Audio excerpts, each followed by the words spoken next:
بسم اللہ الرحمن الرحیم۔ السلام علیکم ناظرین، آج کے ہمارے واقعے کا موضوع ہے حضرت علی رضی اللہ تعالیٰ عنہ کے واقعات، منصفانہ فیصلے۔ روایات میں آتا ہے کہ دو مسافر اکٹھے سفر کر رہے تھے۔ صبح کے وقت دونوں ایک جگہ پر کھانا کھانے کے لیے بیٹھ گئے۔ ان میں سے ایک مسافر کے پاس 5 روٹیاں تھیں جبکہ دوسرے کے پاس 3 روٹیاں تھیں۔ اس دوران ایک شخص کا گزر اس جگہ سے ہوا۔ اس شخص نے ان دونوں کو سلام کیا۔ ان دونوں حضرات نے اسے کھانا کھانے کی دعوت دی، چنانچہ وہ شخص ان کے ساتھ کھانے میں شریک ہو گیا۔ کھانا کھانے کے بعد اس شخص نے ان دونوں کو 8 درہم دیے اور کہا کہ یہ درہم میں تمہیں دیتا ہوں کہ تم نے مجھے کھانا کھلایا۔ اس کے بعد وہ شخص چلا گیا۔ اس شخص کے جانے کے بعد ان دونوں مسافروں کے درمیان رقم کی تقسیم پر جھگڑا شروع ہو گیا۔ جس شخص کی 5 روٹیاں تھیں وہ کہتا تھا کہ میرے پاس 5 روٹیاں تھیں اس لیے 5 درہم میرے ہیں، جبکہ دوسرا شخص کہتا تھا کہ نہیں، رقم دونوں میں برابر تقسیم ہونی چاہیے۔ جب یہ معاملہ حد سے زیادہ بڑھ گیا تو دونوں شخص اپنا مقدمہ لے کر حضرت سیدنا علی المرتضیٰ رضی اللہ عنہ کی خدمت میں حاضر ہوئے۔ حضرت سیدنا علی المرتضیٰ رضی اللہ عنہ نے ان دونوں کی بات غور سے سنی اور فرمایا کہ جس شخص کی 5 روٹیاں تھیں اسے 5 درہم ملنے چاہیے۔ دوسرے شخص نے آپ رضی اللہ عنہ کے فیصلے پر اعتراض کیا تو آپ رضی اللہ عنہ نے فرمایا یہ منصفانہ فیصلہ ہے اور اگر میں فیصلہ کروں تو تمہیں 1 درہم ملے گا۔ حضرت سیدنا علی المرتضیٰ رضی اللہ عنہ کی بات کو سن کر حاضرین محفل بھی حیران ہو گئے۔ آپ رضی اللہ عنہ نے اس شخص کو مخاطب کرتے ہوئے فرمایا کہ تم دونوں کی روٹیوں کے کل 24 ٹکڑے ہوئے اور ہر شخص کے حصے میں 8 ٹکڑے آئے۔ اب تمہاری 3 روٹیوں کے کل 9 ٹکڑے ہوئے، جن میں سے 8 تم نے کھا لیے اور 1 بچ گیا، جبکہ دوسرے شخص کی 5 روٹیوں کے 15 ٹکڑے بنے، جس میں سے اس نے 8 کھائے اور 7 بچ گئے۔ لہٰذا تمہارے 1 ٹکڑے کے بدلے میں تمہیں 1 درہم اور اس کے 7 ٹکڑوں کے بدلے میں اسے 7 درہم ملیں گے۔ حضرت سیدنا علی المرتضیٰ رضی اللہ عنہ کی بات سن کر 3 روٹیوں والے شخص نے آپ رضی اللہ عنہ کا فیصلہ قبول کر لیا۔ تیرا باپ راضی نہ ہوتا تو میں تیرے لیے دعا نہ کرتا۔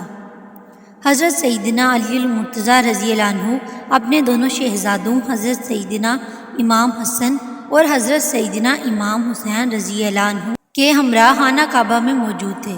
اب رضی اللہ عنہ نے ایک شخص کو گڑ گڑا کر مناجات کرتے ہوئے سنا جو بارگاہ خداوندی میں زار و قطار ہوتے ہوئے دعا کر رہا تھا کہ الہی تو تاریکیوں اور اندھیروں میں بے چین دلوں کی دعائیں سنتا ہے، الہی تو بیماروں کی تکلیف دور فرماتا ہے، اے حرم کعبہ کے مالک تو کبھی نہیں سویا جبکہ تیرے گھر کے ارد گرد رہنے والے تمام سو گئے، الہی تیری ذات پاک کی امیدیں لے کر مخلوق تیرے حرم میں اکٹھی ہوتی ہے، میری خطا کو بھی معاف فرما، اور تیرے سوا کون نعمتوں کی بارش کرنے والا ہے۔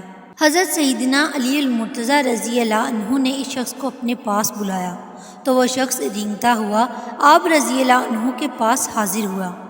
آپ رضی اللہ عنہ نے اس سے اس کا قصہ دریافت کیا تو اس شخص نے بتایا کہ امیر المؤمنین میں بڑی بے باکی کے ساتھ دن رات گناہ کرتا تھا اور میرا باپ نہایت صالح شخص تھا، وہ مجھے گناہوں سے روکتا تھا۔ ایک دن میں نے اپنے باپ کی نصیحتوں سے تنگ آ کر اپنے باپ کو مارا، جس پر میرے باپ نے حرم کعبہ میں آ کر میرے حق میں بد دعا کی اور اس کے بعد مجھ پر فالج کا حملہ ہوا اور میں زمین پر گھسٹ گھسٹ کر چلنے لگا۔ میں نے اپنے باپ سے رو رو کر معافی مانگی اور انہوں نے مجھے معاف کر دیا اور کہا کہ حرم کعبہ چلو، میں وہاں جا کر تمہارے حق میں دعا کرتا ہوں، اللہ تعالیٰ تمہیں صحت کاملہ عطا فرمائے۔ چنانچہ میں اپنے باپ کے ہمراہ حرم کعبہ کے لیے روانہ ہوا، جہاں راستے میں میرا باپ اونٹنی سے گر پڑا اور فوت ہو گیا۔ اب میں تنہا حرم کعبہ میں اپنی صحت یابی کے لیے اللہ تعالیٰ کے حضور دعائیں مانگتا ہوں۔ آپ رضی اللہ عنہ نے اس شخص کی بات سننے کے بعد فرمایا اگر تیرا باپ تجھ سے خوش ہو گیا تو اللہ تعالیٰ بھی تجھ سے خوش ہو گیا۔ اس شخص نے قسم کھا کر کہا کہ میرا باپ مجھ سے خوش ہو گیا تھا۔ حضرت سیدنا علی المرتضیٰ رضی اللہ عنہ کی بات سننے کے بعد 2 رکعت نماز ادا کی اور اس کے حق میں دعائے خیر فرمائی، جس کے بعد وہ شخص تندرست ہو گیا۔ آپ رضی اللہ عنہ نے فرمایا اگر تیرا باپ تجھ سے راضی نہ ہوتا تو میں تیرے لیے ہرگز دعا نہ کرتا۔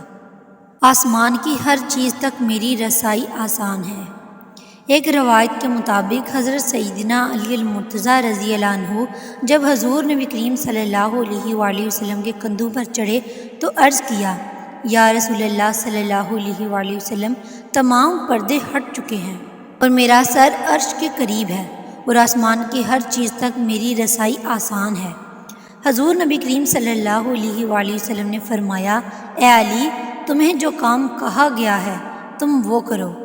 حضرت سیدنا علی المرتضیٰ رضی اللہ عنہ نے بت کو توڑ دیا اور چھلانگ لگا کر نبی کریم صلی اللہ علیہ وآلہ وسلم کے کندھوں سے نیچے اتر آئے اور عرض کیا یا رسول اللہ صلی اللہ علیہ وآلہ وسلم، میں نے اتنی بلندی سے چھلانگ لگائی لیکن مجھے کچھ تکلیف نہ ہوئی۔ حضور نبی کریم صلی اللہ علیہ وآلہ وسلم نے فرمایا اے علی، تجھے کیسے تکلیف ہوتی جبکہ تو محمد رسول اللہ کے کندھوں پر تھا اور تجھے اتارنے والا جبریل تھا۔